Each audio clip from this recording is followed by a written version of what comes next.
Bismillah walhamdulillah wa salatu wa salam ala rasulillah. Assalamu alaikum wa rahmatullahi ta'ala wa barakatuh. So today, inshallah ta'ala, we are covering the name of Allah, Al-Haq. Al-Haq, linguistically, it has a few meanings. It means the truth, as opposed to Al-Batil, which is falsehood. That's one meaning. But also the word Haq by itself can mean a right. And like, for example, I have a right to do this, or you have a rights, you have certain legal rights, etc. Like the plural would be huquq. Huquq are people's rights. So the word haqq itself can mean a right. And it can also mean a purpose or a reason. For example, Allah Ta'ala says, خَلَقَ اللَّهُ السَّمَاوَاتِ وَالْأَرْضَ بِالْحَقِّ, that Allah Ta'ala has created the heavens and the earth with a purpose, بِالْحَقِّ. That's one interpretation, that there's a reason, there's a purpose for all this creation. Actually, another interpretation that I find quite beautiful, when Allah says that He created the heavens and the earth in truth, one implication is that the heavens and the earth are created with coherence, like things make sense. Like there is such thing as right and wrong, truth and falsehood. It's just such a fascinating thing to think about. I know a lot of people don't think about this, but one of the smartest people, they say, who ever lived, allegedly, Allahu Alam, is Einstein, right? And Einstein has a very famous quote where he says, the most incomprehensible thing about the universe is that it's comprehensible.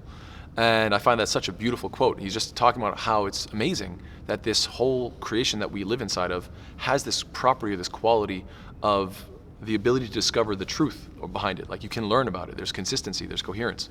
And so it could be the case that Allah Ta'ala is saying, bil haqq, yani this whole universe has been created in a comprehensive way, in a way where truth actually stands out and you can learn, you can progress, and things can become clarified for you.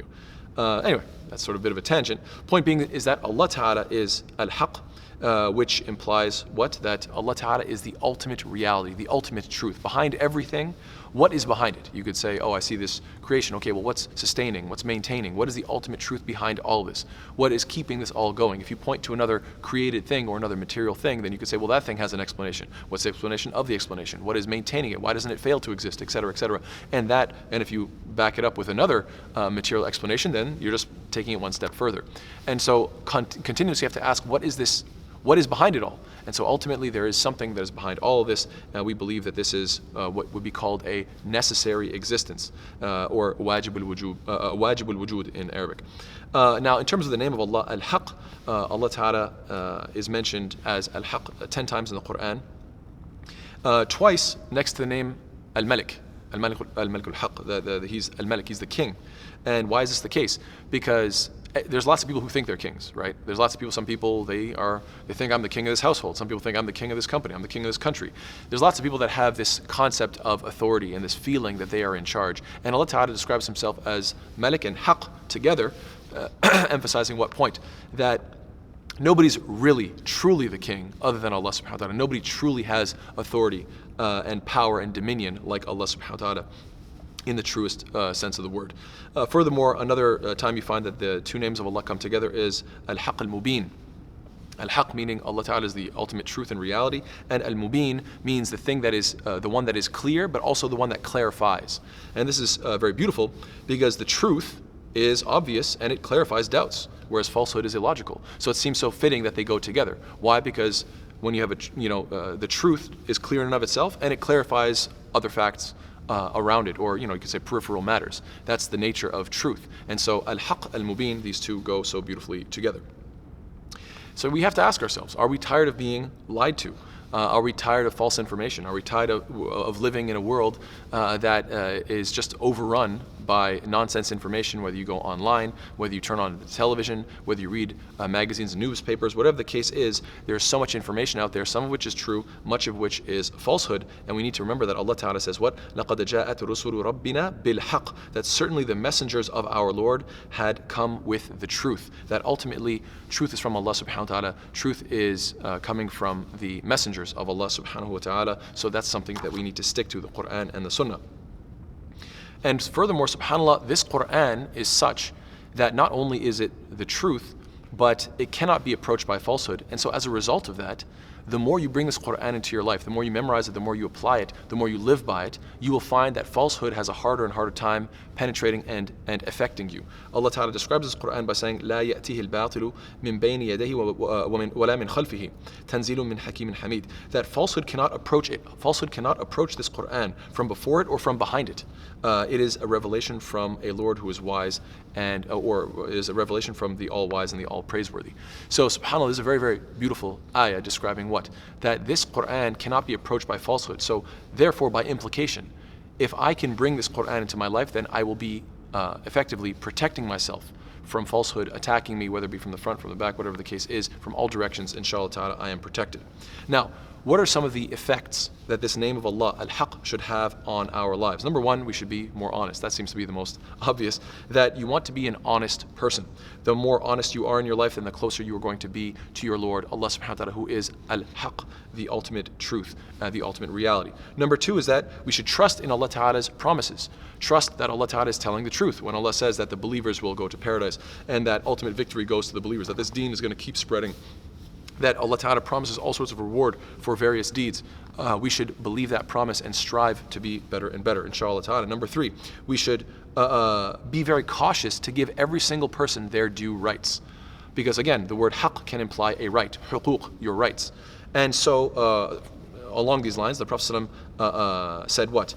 Inna li rabbika alayka haqqa, that your Lord has certain rights on you. That Allah Ta'ala has certain rights on you. وَلِنَفْسِكَ عَلَيْكَ حَقًّا, and your body has certain rights. To eat healthy, to sleep on time, to take care of yourself. Your body has certain rights on you. وَلِأَهْلِكَ عَلَيْكَ حَقًّا, and your family has certain rights on you. You have to work, you have to provide for your family, you have to spend time with your wife and kids, etc. So when it comes to spirituality, when it comes to self-care, when it comes to family time, the Prophet is emphasizing that everybody has certain rights that you need to fulfill.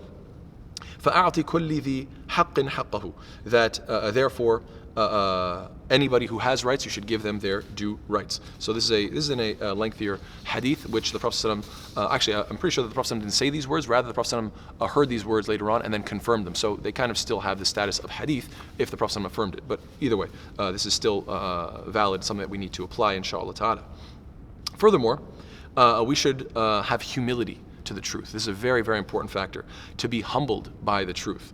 When you're corrected in life, don't let arrogance cause you to reject the truth when it's apparent. This is a very big issue. Sometimes you have a certain position and you feel that this is something that you hold very near and dear to your heart. You're very confident about this truth, but then you find out that, oh, guess what? It wasn't correct. Do you have the ability to abandon it and say, you know what? I may have been fond of it, I may have been confident about it, I may have thought it's true, but at the end of the day, the truth is more important than my ego or holding on to this, let's say, antiquated idea. I need to learn to drop it and just follow the truth wherever it will lead me. We have to humble ourselves to the truth, because all truth is ultimately from Allah, because Allah is Al-Haq, ultimately.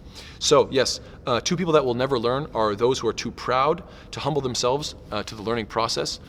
Some people, I'm not going to go into that class with like younger people and learn from the basics. Many people never learn any Arabic. Why? Because they can't admit to themselves that they don't even know alif ba ta. Right? And so they never want to put themselves at the level of other kids. And so therefore they go their whole life, they live, and they eventually die. And it's like, on Yom Qiyamah, if you're asked, why didn't you ever get close to this book of Allah? Well, I didn't want to admit that I was at a low level. So this pride. SubhanAllah, you have to confront the truth and say, you know what? It's okay if I start at the beginning.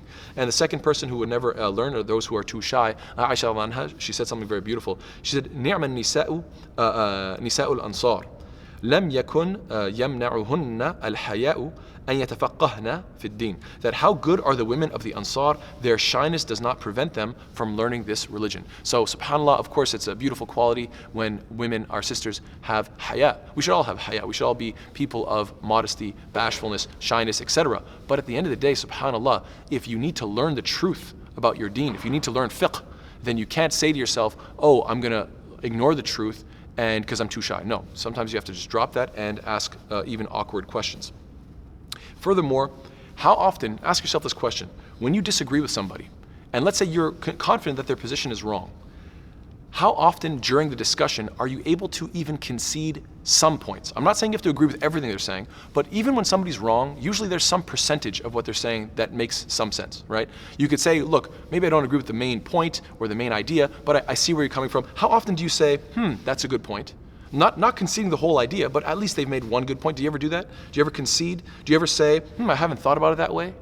Have you ever said things like, I see what you're saying, I see where you're going with this, I understand your perspective? Do you say things like, let me think about that, or that's a very interesting perspective?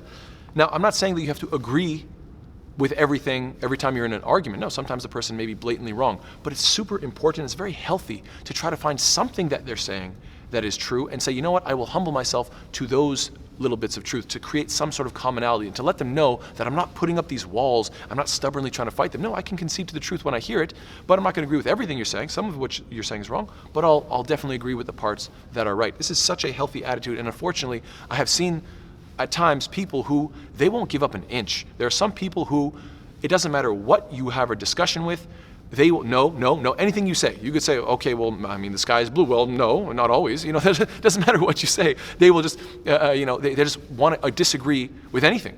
And subhanAllah, this is, when you get into that defensive mode and that combative mode, maybe take a deep breath and realize, hey, this is not a healthy way to conduct a discussion. And so, yes, another thing is that Allah Ta'ala warns us from doing two things that are not blatantly lying. One of them is telling half-truths. You say some of it, but not the whole picture. And sometimes it's lying by omission. Sometimes you tell half the story and then just stay quiet for the other half. Allah Ta'ala says what? وَلَا تَلْبِسُوا الْحَقْ بِالْبَاطِلِ وَتَكْتُمُوا الْحَقْ وَأَنْتُمْ تَعْلَمُونَ. Allah says, do not mix truth with falsehood. That's number one. That is what? Telling half-truths. You're mixing it. You're twisting it. And number two is what? وَتَكْتُمُوا الْحَقْ وَأَنْتُمْ تَعْلَمُونَ. Or that you conceal some of the truth. That you, what? Lie by omission. Because sometimes you could tell the truth, but you're only telling half the story. Right? So whether it be telling half-truths, whether it be mixing it with falsehood, whether it be lying by omission, these are all things that are blatantly wrong. And the final point that I want to mention today, inshallah ta'ala, is what? That the truth must be delivered with certain conditions in mind. If you want to speak the truth, if you want to convey the truth, and the most important truth is what? The truth that Allah is one, the truth that Allah Ta'ala has sent messengers, guidance, and the truth that we are all going to die and be raised on Judgment Day. This is the type of truth we want to be conveying with the people around us, inshallah ta'ala, reminding people to turn back to their deen, to turn back to Allah subhanahu wa ta'ala. But it has to be done with certain conditions. What conditions are they? They are, first of all, who is this message coming from? Is it somebody who is respectable, that has good character? So you want to make sure that you, prior to delivering the message, have a good reputation. Number two, when is it done? When do you deliver the truth? In a time where a person can be most receptive. You don't want to do it where in front of a big crowd to embarrass them, to make them look bad, or when they're in a rush, or whatever the case is. If they're busy, if they have a lot of things on their minds, you have to pick the right time in a wise way. And of course, how? How do you want to do it? You don't want to convey the truth in a way that you get to flex your muscles and show, see how smart I am, see how much I know, see how I can defeat people in an argument, I'm so awesome. Look, when that is the goal, it becomes quite obvious. You can see when people are, mentioning facts or conducting an argument because of the sport. They enjoy the challenge of it. They want to come out on top. They want to look tough. This is unhealthy if you want to convey the truth of Islam. What you want to do actually is you want to speak in a way that is sincere. And the more sincere you are, the more people can feel that you're actually trying to convey something for their benefit. This is the objective, inshallah ta'ala, not to defeat them. So may Allah subhanahu wa ta'ala make us of those who can convey the truth, to uplift people, not to tear people down, to educate people, and not to quote unquote school them or wreck them, destroy them, whatever terms you want to use. May Allah ta'ala make us of those who always turn to the truth and have humility for the truth. May Allah Ta'ala make us of those who are safeguarded from falsehood. Ameen ya Rabbil Alameen. And may Allah Ta'ala make us of those who always fulfill Allah's rights, our own rights, rights of our families, friends, etc., our community, and so forth. Jazakumullahu khairan. Wassalamu alaikum wa rahmatullahi ta'ala wa barakatuh.